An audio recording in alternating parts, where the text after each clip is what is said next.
राहु और केतु 18 महीने बाद अपनी राशि बदलने वाले हैं और उनके इस राशि परिवर्तन का प्रभाव मीन राशि के लोगों के जीवन पर किस तरह से होगा, चलिए जानते हैं विस्तार से। जय माता दी दोस्तों, आप सभी का स्वागत है मेरे YouTube चैनल अमृता एस्ट्रो में।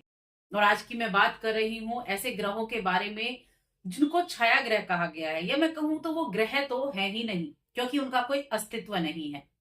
उनको शैडो प्लैनेट कहा गया है, मायावी ग्रह कहा गया है।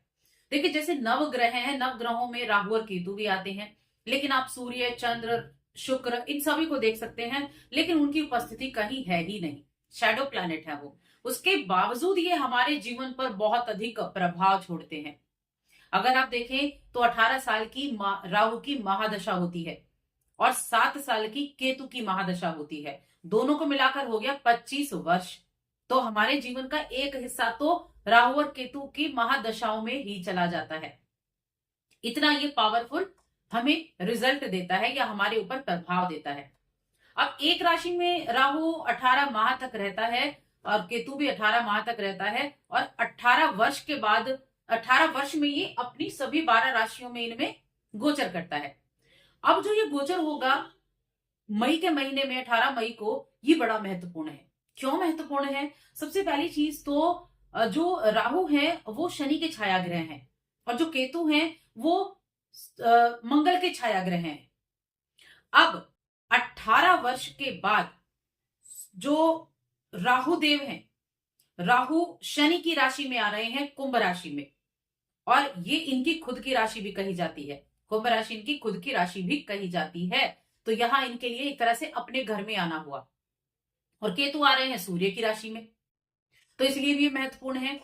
अब राहु और केतु असल में है क्या, क्यों इनको मायावी कहा गया है? तो देखिए, राहु जो है वो आपको सांसारिक इच्छाओं को पूरा करने के लिए आपको देते हैं कि सांसारिक जो इच्छाएं हैं, जो आपको दिख रहा है, वो सब राहु को चाहिए, क्योंकि उसको अपनी वैल्यू बढ़ानी है, उसको बहुत बड़ा करना है अपने जीवन में। और जो केतु है वो क्या है, वो अध्यात्म से जोड़ते हैं, मोक्ष के कारक कहे गए हैं केतु।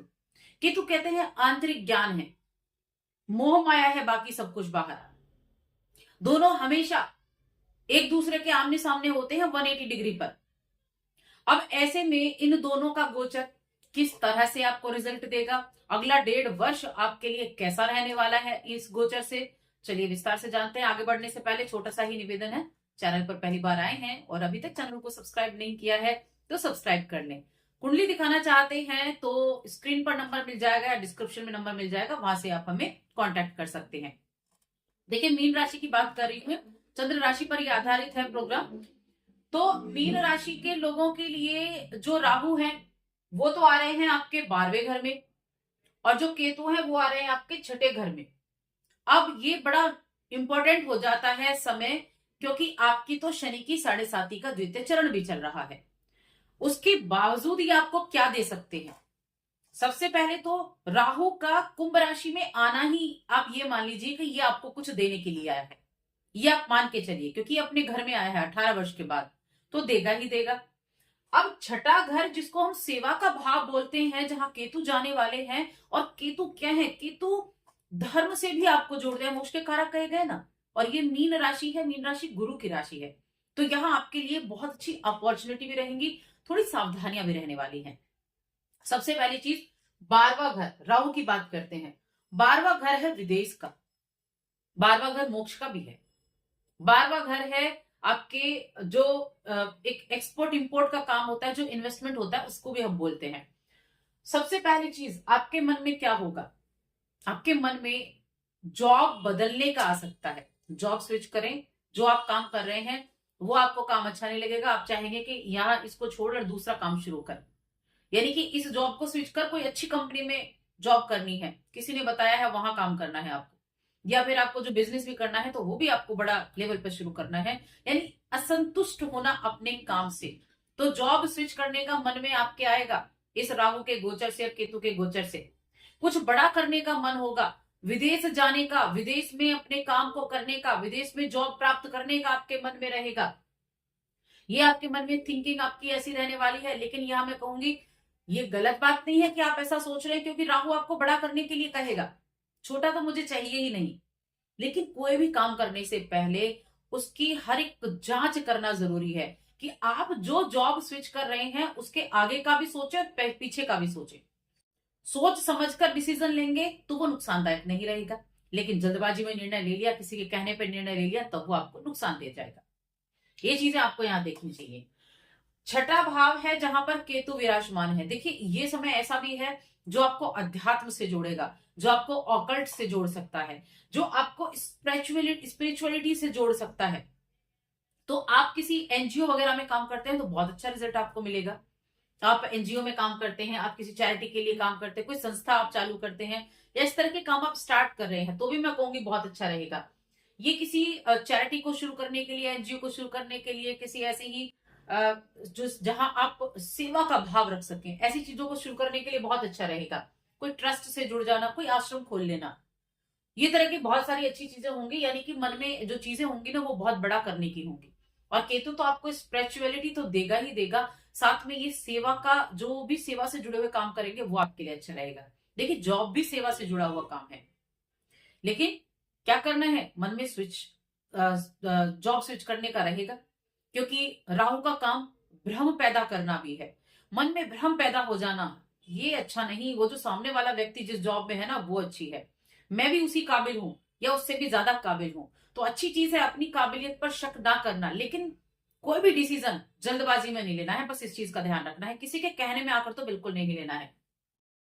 इसके अलावा जो राहु के इस मीन राशि में जाने से होगा, खर्चा भी कराने वाले हैं राहु। आपके लिए खर्चे का भाव भी तो है, अब सारी चीजें चाहिए तो खर्चा तो होगा ही होगा।